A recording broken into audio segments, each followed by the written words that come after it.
Mollies are a common fish in the aquarium hobby, recommended for beginners. They're easy to breed and come in many variations. Some of my most popular videos are on my mollie fry growing up. Today I want to put together a frequently asked questions video on common questions I've received about my mollies.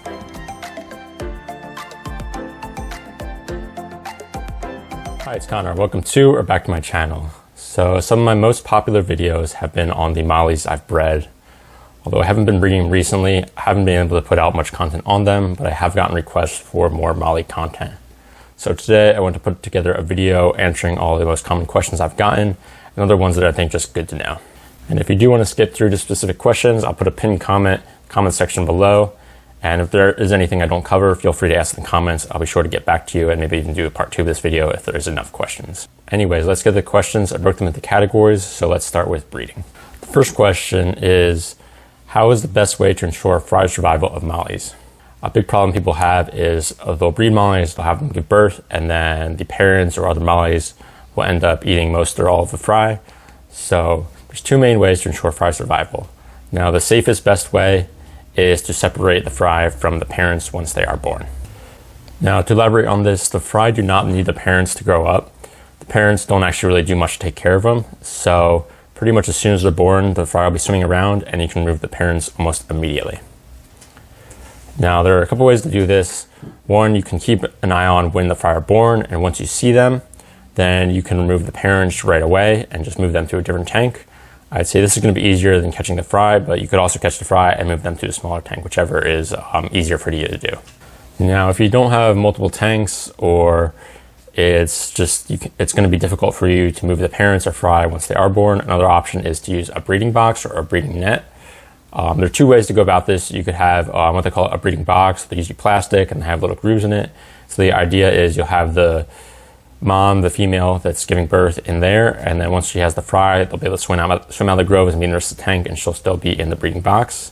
The other option is a breeding net, where they have very, very small holes and the fry won't fit through there. This is actually my preferred method, but you'll have the female in there a little bit before she gives birth, and then once she does, you'll remove her from there and you'll have the fry in the breeding net. Now, the downside to this is having the mother in a breeding box, breeding net before she gives birth will give some stress to her. So I'd recommend maybe not doing it right before she gives birth, maybe a week before. There will be still, either way, stress on her. So the larger one you can get, the better. But this is just another option if you don't want to end up removing them or don't have several tanks.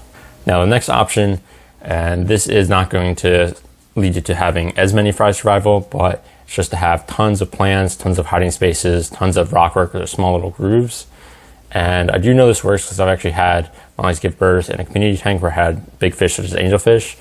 And when I was actually moving the tank, taking it apart, I actually found a few fry that I didn't even know were there, and they had survived for a few months, even the angelfish in the tank. So really all you're going to do with this is just have as many plants, plants like Java moss, and a lot of little rockworks, stuff like this, where there's all little grooves, and then they can hide in there. And not all of them, even a lot of them probably aren't going to survive, but some will. So that's kind of the idea there. The next question is, what should you feed your fry once they are first born?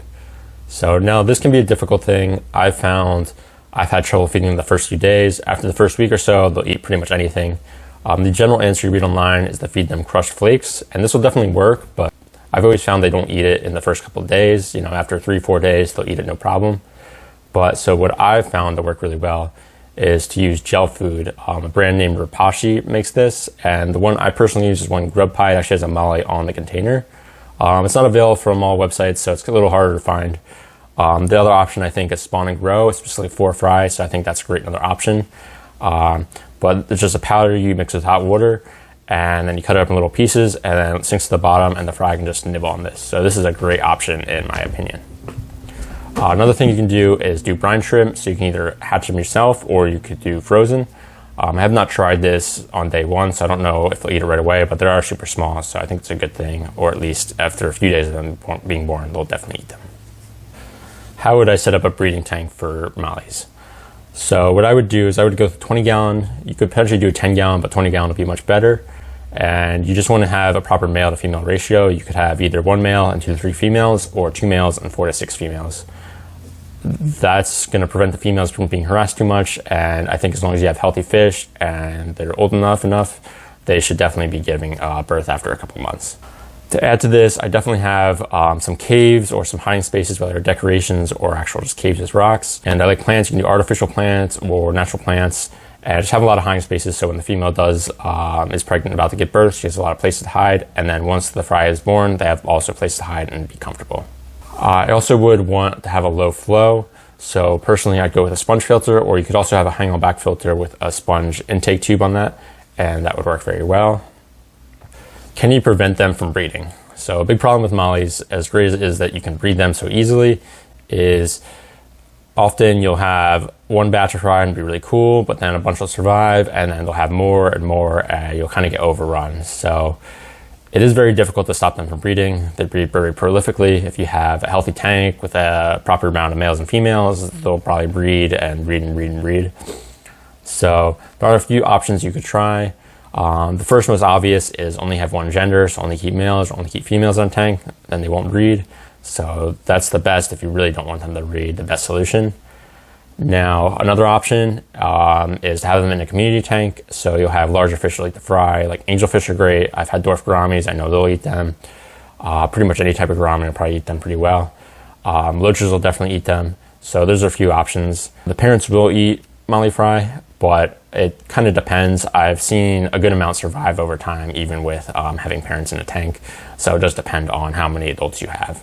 Another thing suggested, I haven't personally tried this, is you might be able to keep them at the lower range of the temperature. The lowest temperature they can survive at that's recommended is really 68 degrees Fahrenheit. Some sources say 72 degrees Fahrenheit, but keeping them at the lower end of the 70s, that's an option where they might not breed as prolifically. May or may not work, so you kind of have to try it out, but that's another option to maybe at least slow it down. How do you tell if a molly is pregnant, and is there a way to tell if they're about to give birth? So if you're pregnant, you'll notice a female, she'll have a rounder belly and it'll get rounder and rounder. And as they get close to giving birth, it'll almost be boxy-like. It'll get larger and larger and almost look boxy, almost like a cube sort of inside of her. And if you have a paler molly, like a silver molly, you might notice their tummy starts to get darker. And you might notice right before they give birth, they're going to darker, more isolated parts of the aquarium. I personally never saw this. I would kind of, when I saw mine give birth, I would kind of wake up, look at the tank in the morning and see a bunch of fry. And so I really didn't know how soon they were before. How often can you expect fry when breeding? In general, about once a month. If they give fry and then you have healthy males and females together, about 30 days later, you can expect to see another batch. And that's what I've seen personally. Some varieties though, like sailfins, I've read that they may be closer to 60 days. So you have to kind of play it out for yourself. Next, I want to go into the section of aggression and tank mates. So the first question here is, what tank mates should you avoid?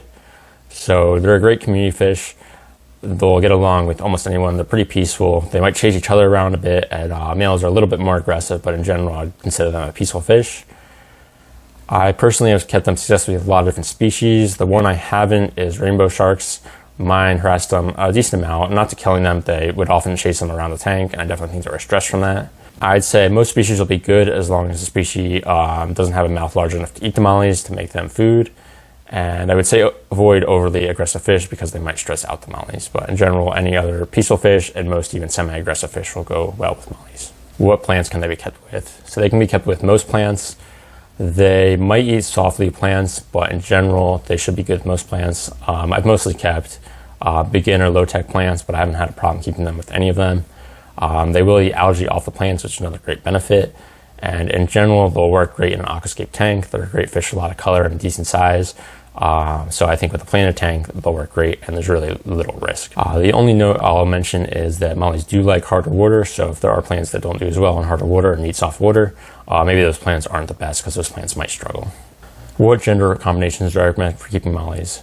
So now if you don't mind them giving birth and breeding, then you can keep males and females, but it's highly recommended that you have at least 2 females for every male. It's because the males harass the females a good amount. So you do want to make sure there's more females just to spread that around. Ideally, if you can have 3 females for every male, that's going to be perfect. That's going to be the best. And you can make that ratio even higher if you want, but you want at least 2 females for every male. Otherwise, the females are going to be stressed and you might run into problems from that. Next, going into some questions on appearance. So the first here is how large should they get? And this depends on what type of molly, because there are several types. The what I'm calling the regular molly. It's also called the short fin molly. This is going to be the common molly you see in chain stores like black mollies, silver mollies, ones like that. They generally get to between 3 to 4 inches. It's generally reported that females can get larger, up to actually 4.5 inches. Me personally, I've actually seen males get the largest for me, about 3 inches, and females a little smaller. But generally, you'll see 3 to 4 inches is the common size they'll get to at the largest point. Next, we have balloon mollies. These also can be commonly found in stores. So they actually look a little shorter and they have a much rounder belly. They will get to about 3 inches in maximum. And then after that, we have sailfin mollies. So these ones get a little larger. They have a really cool, the males at least have a really cool dorsal fin at the top. They can get very large. They get to about 4 to 5 inches maximum. And then there's also lyre tail mollies where they get to about 4 to 5 inches as well, about similar size as sailfin mollies, but they have the back fins kind of fancier looking. I'll show a little picture here. And then this is something I found out about just doing this research. I actually didn't know there was a difference between sailfin, and there is a species called giant sailfin mollies. These ones are reported to get up to 6 to 7 inches, so pretty large. And I have actually not seen them advertised before. I kind of just found it out researching this. But I actually have seen some very large mollies, 5+ inches in stores before, so they might have been them. How fast do fry grow? So in my experience, they go pretty slow. I find it usually takes between 8 to 12 months to reach full size, maybe growing a bit after that. On average, probably took me about 3 months to see them grow an inch at a time. Now, for comparing this to what I've read online for the growth rate, I feel like mine have definitely gone slower than what is generally said. In optimal conditions, it seems like they can reach maximum size anywhere from 4 to 6 months. And this is probably more from having warm water and common feedings. Likely comes from experience. Between the first batch of fry I had to the last one, I did see them grow much quicker. And a few tips I can recommend for that is to ensure you have a large enough tank. I'd say really 10 gallons minimum, but 20 is going to be much better. Ensure they're eating from day one. So like I said earlier, having that gel food really helped me, but brine chip could be another good option too. Feeding twice a day or even more than that. More frequent but smaller feedings will help them grow faster. And then with that, more frequent water changes. Make sure if you're feeding more often, you're staying on top of that, but just having really clean water help them grow as well. And then lastly, just having a low current tank will allow them to use that energy, that food, to grow instead of needing to pedal through the current. So a sponge filter is best, or hang on the back where it doesn't have much flow to it. What is the recommended tank size for adults and for raising fry? So there's a lot of different recommendations for the minimum tank size online. You'll see anything from 10 gallons, 15 gallons, 20 gallons, or even 29 gallons. It does depend on what variety you have. So we talked about the different sizes before. I'll say that you can raise the regular short fin ones and a 10 gallon fine, but 20 gallons is going to be much more ideal. I mean, as always, a larger tank is better. But if you had maybe like 2 or 3 in a 10 gallon, I don't think you're going to run into any problems as long as you're keeping up with your maintenance. But they are very active fish and you do get to a decent size. So a 20 gallon is going to be much better and they'll be much happier in that. As far as fry, raising them to 10 gallons is going to be totally fine. But once they get over an inch, 20 gallons is going to be much better. So just keep that in mind. And if you have a larger variety like a sailfin molly, I definitely need 20 gallon, I think, for the lifetime. And a 29 gallon will be even more ideal. How do you tell males apart from females? So for all the fish I've kept, this has probably been the easiest to tell the difference. And they have an anal fin, and that's the easiest way to tell the difference. Females will have more of a triangular pointed one. I'll show images here. And males have a pointy one kind of pointing towards their back. There are some other traits. Females will be known to have rounder abdomens. They're reported to grow larger, although this hasn't been my experience. I've always had males largest, even when I got my first 2 black mollies, and then from the ones I've raised up, my largest one is a male and has always been a male. Males will be known for having brighter colors though, and if they are a sailfin molly, they'll have that really big sailfin that females won't quite get. And then we are getting towards the end here. I just have a few last miscellaneous questions. First one here is, are they a good beginner fish? Now this is a very opinionated question. I think overall yes, but I'd say probably not the best first fish to get for a person. And the reason is it really depends on the water you have. If you have soft water, they might not be ideal for you because you might need to add salt or add additives and make the water harder. And so you might run into problems and not really know what the issue is. You might think it's something else that it really isn't. If you have hard water though, they'll probably do fine for you. It does depend how they're raised, but they'll probably do much better. So I think they're much better beginning fish then. In general though, I don't think they're the best first fish just because when you read about, oh, they need specific parameters, you're going to get kind of confused, and it might be better once you get a few rounds of fish keeping under your belt. Where can you buy mollies, and what if I'm looking for a specific strain? So common ones like black, silver, Dalmatian, even balloon, and some of the common lyre tail ones can be found at common chain stores. I found local fish stores usually carry 1 to 2 strains at a time, so it really depends what they have in stock. I found they usually change what they have in stock, so it's really kind of, if you go to a local fish store, kind of see what they have at the time. Common stores like Petco, PetSmart, they'll usually carry black, silver, and Dalmatian all the time, and maybe one type of balloon and one type of lyre tail. If you are looking for very specific ones, there's some very cool ones. There's like green mollies, ones that are bright orange. Online is probably going to be best guess if you don't want to wait around till you can find them, luckily, at a store. One site I found that has the best variety, a lot of them are out of stock, but they come and have different ones in stock, and you can kind of see a lot of varieties that they do get in stock, is aquariumfish.net, and I've actually ordered mollies from them in the past and got them successfully and safely. The site is a little outdated, but other than that, I've got the fish safe, and they do have a good variety for mollies. Another good thing is if you're getting a sailfin molly, you can actually buy male or female specifically, so that's very good if you don't want to go to the store where they have a big tank and it's kind of annoying to ask for specific ones. And then the last question here, do they need salt? And if so, how much is best? So this is a very loaded question. I actually did a full video covering this topic recently, so I'll link to that, and I actually really want to direct you there because it isn't the shortest answer, so I'll link to that in the upper right side or in the description below. But the answer really just depends on how they're raised, if they're raised in brackish water, which some are, especially if they came from Western countries, or if they're raised in local water and bred locally. Now, if you have softer water, there's a good chance that they'll do better in salt, but if you have harder water, you might not need it. And so that's kind of a general answer, but if you really do want to dive in this deeper, I recommend the video I put out specifically on this. But that does wrap up all the questions I want to answer on mollies. And if there is any I didn't answer, please ask in the comments below. I'll be sure to answer there. And if I did get enough, I'll be sure to make a part 2 of this video. But to close out, I want to thank you for watching. And if you did enjoy this video or found it helpful, likes on it are very appreciated, and subscriptions to my channel are also very appreciated if you're new here. But anyway, thanks again for watching, and I'll catch everyone next time.